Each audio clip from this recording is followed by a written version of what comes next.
Hey, what's up, everybody? Tim here from Everyday Tactical Vids, and I'm here with my friend Ben from Banters and from the general knife world. Yeah. Today, here. We're in New Hampshire. We are in New Hampshire. Can I tell the story? You can. I was out here for work, and I'm like, Tim, we'll have to show him this. let's get together. We have a lot of history. Can you fold these in? Do you have these still? And I'll roll this in tight so you can see it. We did this ridiculous one video, and we both agreed 5 on the 5th. And then we were both like, "That was great, but we're never doing it. We're never doing it again." So here's the deal. I'm like, Tim, I'm going to be in Boston. Can we get together? So I drove up here, and I'm like, Tim, I also have to do a video with this so that we can expense the trip. Mm-hmm. And so I was like, let's do 10 ridiculous knives. 10 ridiculous knives for EDC. And so that's where we are. 10 ridiculous knives for EDC. But stay tuned, because we're going to kind of draw you into why they're ridiculous and also maybe why they're not ridiculous. All right? Let's do this. Knife number 1. I'm going to go OTFs generally. You okay. Ready for this? People are going to hate me for this, but let's argue. Okay. In the comments, let us know what you think. This is from Heretic. One of the Marfione boys makes them. I think OTFs have no place as an EDC knife. I know. Let me hold this for you. And I can say that now because I don't work at a retailer. I don't have to sell this knife to you. I literally do not care if you buy it or not. And I'll put links to all these knives in the description, just so you know. I think it's ridiculous as an everyday carry knife in many, many situations, especially in the world I live in. I would live in the business world, and HR would have my head for this, right? Now, if you work somewhere else, maybe you're working in a shop, you're working somewhere where it's a little more friendly toward a knife this large, this tactical, popping out of your pocket, I think you're good. Okay. But I think this is ridiculous for EDC, for somebody who works in a space that may not be cool with you whipping this out during lunch to spread mayonnaise on a sandwich. Sure. It's not going to fly. I also think OTFs, they get jammed. Like you cut an apple with that a couple times and don't, like, you get some gut stuff in the there. Mechanism. Yep. Sand. Yep. What do you guys think? Showing it to you. This is an S35EN, so nice steel. Yep. So Ben and I were talking about this earlier. I like this knife. I don't have a ton of OTFs. I have this and the Infidel from Benchmade, and that's it. I like what they've done with this knife. However, EDC-wise, I don't EDC it a ton. I do think it's cool. That being said, for me, that's a similar issue, just kind of using this in public. I do think taking this out and going can make some people nervous. I do think in general, if your knife has a cross on it with a red handle, people say, oh, it's a Swiss Army knife. Yeah. And they generally feel like okay with that. They're like, oh, that's a Boy Scout knife. You take this out, not so much. Yes, and I think the next one on the list, Kershaw Launch 4, beautiful knife. Yep. People love it. Bunch of different colors available. Tons of different colors. Yep. I also think it's a ridiculous EDC. And I guess we should qualify that. This is ridiculous for many uses. As a little box cutter, perfect. Yeah. Cut open your envelopes. I've got kids, and I am the chief apple cutter at my house. And this thing does not, it's not going to cut it. Was that a dad joke? Was that a pun? That was a beautiful dad joke. So I think this just doesn't, size-wise, fun little size, great little miniature package, but the reality is it just doesn't work for many, many situations. For me, this one's a ridiculous EDC knife. Now, this originally designed because of California's laws, right? Correct. Under 2 inches. Under 2 inches, but it's an auto. So you're like, okay, I have an auto. I'm in California. But again, it's like, that's cool if you want to have an auto and you live in California, but functionally, is this going to do it for you? I guess it depends on what you're doing with it. It's beautiful, though. I think the whole Launch series, if you're looking for an auto, stellar. I agree. All right, so that one's on the ridiculous side. Now, this is one, if you let's fight. If you watch videos that I've partnered up with different companies, I work with Blade HQ and Zach over there. We did a video on urban survival, and this was the knife that I was showcasing. He was showcasing a multi-tool for a good portion of it. This is the knife I was showcasing. Now, the reason I chose this knife is because we're talking about urban survival, right? Now, in the vast majority of cases, if society goes completely sideways, I think a good knife is great to have, but you're not jumping out of an airplane. You're kind of like, oh man, the supply chain is broken. I can't get to Walmart or the food store. My concern is taking care of my family, not can I carve things? Can I stab somebody? That's just not the world I'm living in, right? That being said, I like this knife for, it's certainly a tactical application because of its sheer strength. I don't mind a thick knife for EDC, but I chose this knife because of just the sheer strength of it. And the locking mechanism on this is so strong that when I was talking to a Benchmade, one of their retailers or one of their staff at SHOT Show years ago, he said you can drive this into a tree and stand on it, and it's not going to break your locking mechanism. He said you could climb a tree with a bunch of these. Now, no one's going to ever do that, but he's making a point about strength. Now, Ben has a different opinion about this knife when it comes to EDC. It's overkill, man. but I'm also like, I think you have to understand, like, so Tim and I both drive Tacomas, and I have a stock Tacoma, no accessories, like literally nothing. And I see guys driving around with like probably $50,000-$60,000 of Tacoma accessories. Yeah. More power to you. I think that's wonderful. Sure, right. I have zero use for that. Sure. I don't need a rooftop tent. Yep. Like, I'll throw something in the back. Right. We'll be good. Right. And I think in some ways, this is the rooftop tent of knives. Okay. In that you do not need to carry this around to be able to function. I mean, if you're going to pound it into a tree, you probably need a fixed blade. Sure. If you need like, maybe you're going to rip somebody out of a car someday. Probably not, though. Yeah. And let's be honest, is this really going to work if you're ripping somebody out? Right. Like, real talk, I don't know if it would. Sure. Like, I would probably carry an axe in my truck. Right. I think that would be a better option. So one of the things scenario. about this, like I like the black. They also have a tan version. They'll now have the mini Adamas because people liked the style, but they wanted something smaller. Yep. The other thing is that Cabela's had a limited run, which was like kind of like a Cryptek camo. It was green. It was beautiful. And then if I'm honest, I'm like, the Cryptek camo doesn't add any value other than I think it's cool. Yeah. I think it's cool to have a big funky knife, a big chunky knife. And I will tell you, when I first saw the Adamas and learned about it, it became a joke amongst some of my friends that like when you open the Adamas, like, you know, like a unicorn gets an extra horn, like crazy. Yes. So and I agree, it is overkill. Now let's go to the other end of things. Maybe underkill. Yes. So this is the bug, right?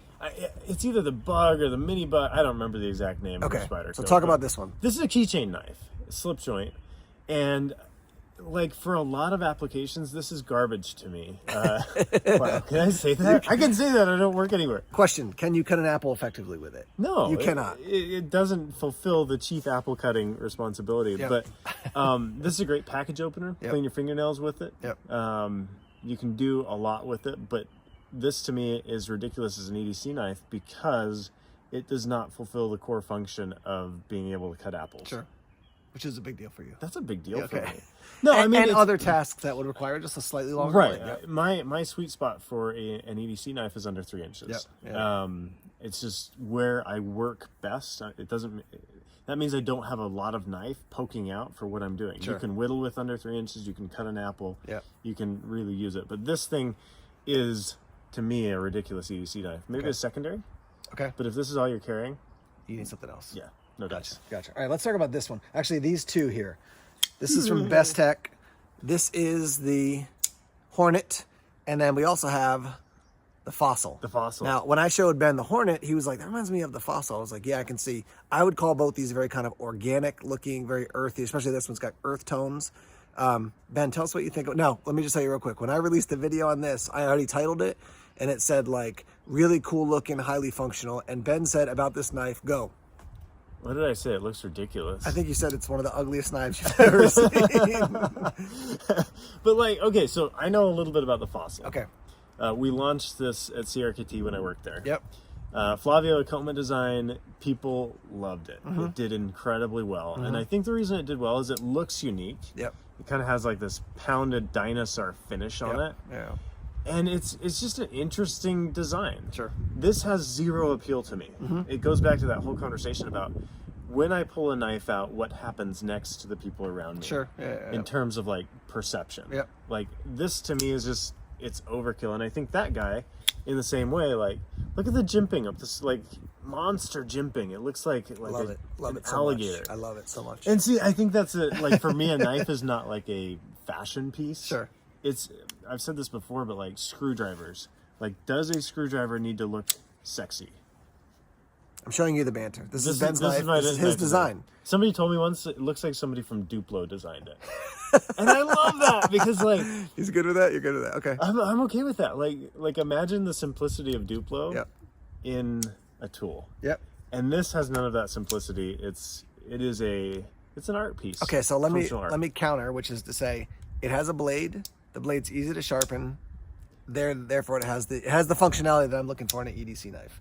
Now, to your point, they have a large version, a smaller version, VEF serrations, without VEF serrations, and then they made one that was similar look, and it was named after like a prehistoric crocodile. Do you remember the name of that one? I can't remember. Do you know what I'm talking about? I do, yeah. We'll roll it in the bottom of the screen here, but very similar because I think they went fossil worked. Let's do another one like that. So totally. clearly there's an appeal to it. I do think this one's a little bit, this one's way more like as the feel, as opposed to that. It's got a little bit more of a sleek design, but I don't know. I just these don't doesn't do it for him.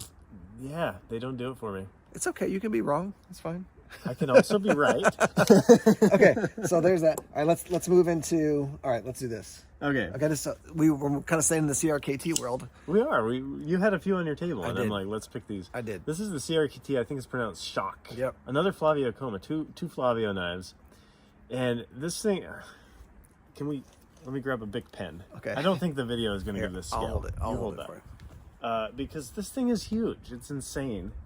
In that you don't need a knife this big. It's a trophy piece. There's a big pen compared to, like, the blade itself is the size of a big pen. Do you not have a cap on your pen? It fell in my pocket. Oh, okay. I was instead. like, wow. Yeah. Okay. So this is ridiculous because it is a collector's piece. Now, Tim, let's talk just briefly about collecting. Yep. You think collecting is ridiculous. Okay. This is what I got. This was sent to me from CRKT because I've worked with them. This is after you were not working with CRKT, you were somewhere else. So it was a gift. And so in my studio, in my attic, I've got, the angle of the camera, you can see some flashlights. You can actually see a Halo sword because my son likes Halo and I bought this sword. And then this is one of the pieces. I'm not a collector, I'm a user, right? So when it comes to knives, I want to use them. I just feel like storing up tons and tons of knives just to have them. Like, I think if we're honest, most of us aren't even looking at them. We're like, oh yeah, it's like, if you showcase them maybe, and they're discussion pieces. But I can tell you as a reviewer, I have kept tools and knives to go, hey, I'm gonna use that in a future review to compare it to, and like 98% of the time, I never do. So I'm like, it's just taking up space. And the other thing is that somebody else can use it. Do you know what I mean? Like if it's sitting in my tote, if you will, no one's using it. So is collecting ridiculous? Or is it just, this is what somebody does for fun, but not what you do for fun? Well, here's the question I would ask. I would say, like, okay, we've all got this much time on the planet. You've got this many resources. Is that the best use of your resources, right? I think that's just at least a worthwhile question for people to wrestle with, right? So that's what I would say. I think the actual design of this is a like overkill, huge version, which I think is kind of cool for like, they made a handful of these, they make a ton. The smaller version of the Shock, I'll put a link to the video I did on that. I pounded that into a tree and then beat on the handle to try to get the actual, the locking mechanism to break. It didn't, just to show the sheer strength of it. So I do think, I was saying to Ben before, I do like the idea that Flavio Coma came up with a cool, unique design for this knife. So that's me on collecting. I think the design is cool, but I would never carry this. And you would definitely never carry. Look at the size of that thing. No. You wouldn't even carry that in a backpack. No. Okay. No. Let's talk about ridiculous. Okay, you ready for I'm this? ready. Work tough gear. Work tough gear. I don't have any experience with this brand, but you pulled this out of your box. Yep. And you're like, this, Ben, is ridiculous. And I'm like, yes, it is. Indeed it is. So this is there's like a bunch of different versions. This is the Puzon Predator Hunter. And they've got some smaller versions. I think that's the biggest one that they have. It's enormous. Yeah. There is no situation that you can think of. I mean, even like maybe if I was stranded in the woods, maybe on this guy. But it's thick, it's heavy. I mean, look at it. Doesn't even fit my hand. Right. I have medium-ish hands. Yeah. I have no use for this. It's ridiculous, even in the woods. But if I were stranded, I don't want a Predator Hunter. So this is where it goes out from EDC to, it's ridiculous for EDC, but to have it in another place, yes. Now, let's move from that smoothly into my favorite knife of all time, fixed or folded, is the SE Hungless. I love this blade. I obviously would never EDC this knife, but this one... Would you in the woods or the jungle, though? Absolutely. Yeah, I would strap this on a pack, or I would throw it on my hip. Yep. And I'll show you the system I have here, designed by my buddy Micah over at Black Bear. Custom Kydex with an RB3 here, and then an SE survival kit in the bottom. Now again, survival, we can have a whole discussion about what that means, but if I'm getting out to the woods and I'm like, I want to work on the fun or the skills of building traps, making fires, making shelters, this kit will help me to do that. Like that'll actually work for me. I'll tell you what I like, and I'm interested to hear your thoughts. When it comes to an axe, you've got a heavier and wider blade, you know, the weight of the head, but you've got this much length that you got to hit the tree. Now, if you hit it, boom, you do some damage on it. The advantage of a chopper, in my mind, is that there's a lot more leniency when I'm chopping at a tree. If I hit it here, I cut it. If I hit it here, I cut it. If I hit it. Yeah. So with the Puzon Predator Enormity or the Hungless, you can do that. Now, the advantage I find of this over that, not as an EDC, but I can still do finer tasks with this. It doesn't feel overwhelming to me. And I know that you like a neutral handle. I do. This is a neutral handle. I don't want tons of contours. Yeah. And when I pick this up, I go, it's just a chunk in my hand. That one's definitely much more contour. handles, sir? Yep, yep. I'm gonna. This forces your hand into a certain position. Yep. Versus that one that is very neutral. Right. And I love a neutral handle. I think it makes a ton of sense to me to not force a user into a specific way of using the knife. Absolutely. Even you look at oh no, we lost the thing. You look at this guy. It forces your index finger right into that finger trail right and there. for me, I like the way that feels in my hand, so I go, great knife for me. But I can see if somebody else is like, that doesn't feel good. That's a deal breaker. Yeah. And I know you actually love the gold spacer in the back. Yeah, there's a gold backspacer. It annoys him a little bit. I think it's kind of cool. But Never mind. I'm not. It's a positive channel. Guys, I want to know what knives you think are ridiculous for EDC, Yes, and good I call. think you got to justify it. What we're talking about here is scenario-based ridiculousness. For me, correct. this in an office is ridiculous, but this downrange, Sure. this might be something that you're like, yeah. This Let me thing, tell you what. Yeah, and tell us this why. thing rocks. Tell us why. Yeah. Yeah, exactly. Because I think function is so critical to design. Yep. When I sit down and design a knife, I'm thinking about where are people going to use this thing? Correct. How do I make it the most functional? Sure. So I think the Adamas was designed for It's a soldiers, tactical, yeah. Yep. Marines, downrange. Yep. However, most people I've seen using it Yeah. Not are that using it as an EDC knife. yeah, and that to me is ridiculous. Okay, that's fair. Let's fight. That's fair. Let me show you one last one here. So this is the Bear Claw from CRKT. I don't think they actually make this anymore. I think it's discontinued. Okay. Yeah. So let's talk about function. This was actually, I think it might have been the first knife I ever bought when I got into the outdoors. Wow. And I asked my dad, hey, can you buy me this knife? And I sent him the link and he Yeah. bought it for me for Christmas. So this has sentimental value to me, but this is the knife I would take out camping, right? Yeah. And I'm like, it's good to have a knife, but I didn't know anything about knives. But to your point, I'm like, okay, now I got to cut some pepperoni to put on the bagel. Not a great knife for it. I got to cut some cheese. Not a great knife for it. Yeah. I got to carve a piece of wood. Not a great knife for it. Yeah. So functionally, not so great. Yes. Self-defense, awesome.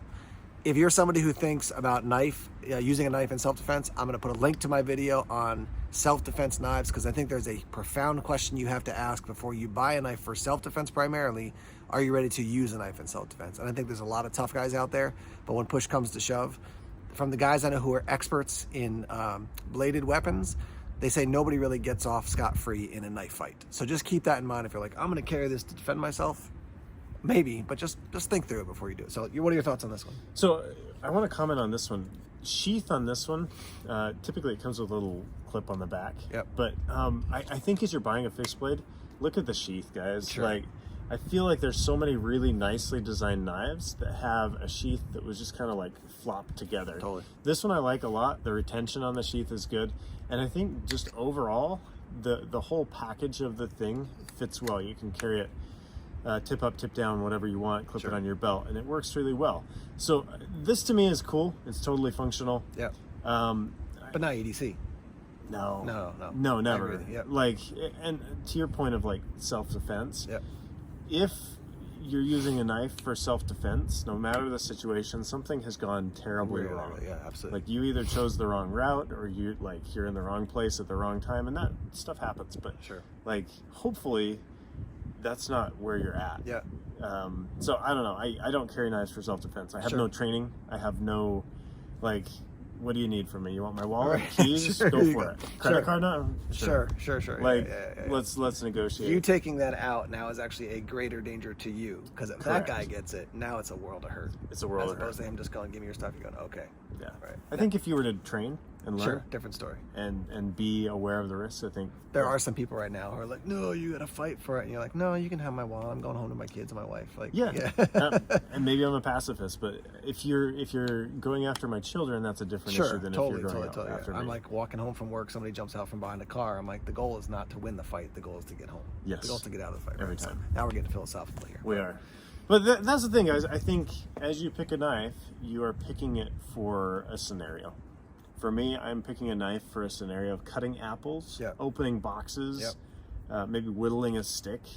And a lot of these can do that, but also there are repercussions around you for what it can and can't do. So I don't know. I think it's just it's the thing I love about knives is there's so much variety. You get to sit there and like really be stupid philosophical about why am I carrying this particular what does this do for my self image? Right, yeah, sure. It's a weird thing, but I love that you can get so particular and enjoy the parts of it and be like, that is ridiculous for you or for me, but this is the thing that I like, and here's why. I'll give you my favorite thing as we close is that you've got people in the knife world who debate this, and then the person outside of the knife world who's like, why do you have a knife? And then everybody in the knife world goes, look, I don't care about size or steel. What do you mean? Why are you even not carrying you? Some people are like, how could you not carry a knife, right? So Yes. like when I leave the house and I don't have a knife on me, I have an extra in my bag just so I can always take it out and put on my everyday Yes. carry. So I'm traveling, so I flew.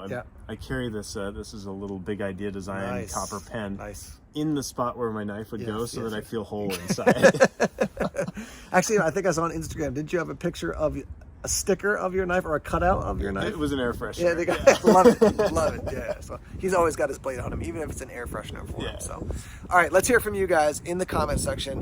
What is your favorite everyday carry knife? Let's get that discussion started. I'll put links to all these knives in case you want to dig into them. Maybe you saw one and you said, oh, I want that for the outdoors. And I do have a video that I made years ago about 7 things to consider when you're picking an everyday carry knife. Function, the company, how often you're going to sharpen it, things like that. So you can check that video out if you want to think more about everyday carry knives. As always, thanks for checking out the videos. We always have more videos coming soon. And stay tuned. You might see this guy on my Instagram channel. We'll see what we can do, get some photos, do some fun stuff. We're going out to the ocean in like 10 minutes. We're going to head out to the ocean because he lives kind of not where the ocean is. I live in the desert. So thanks for having me on, Tim, as always. Appreciate it, man. All right, guys. We'll see you soon. Take care. Bye. All right. Hey, what's up, everyone? Tim here from Everyday Tactical Vids. This is am I introducing myself now?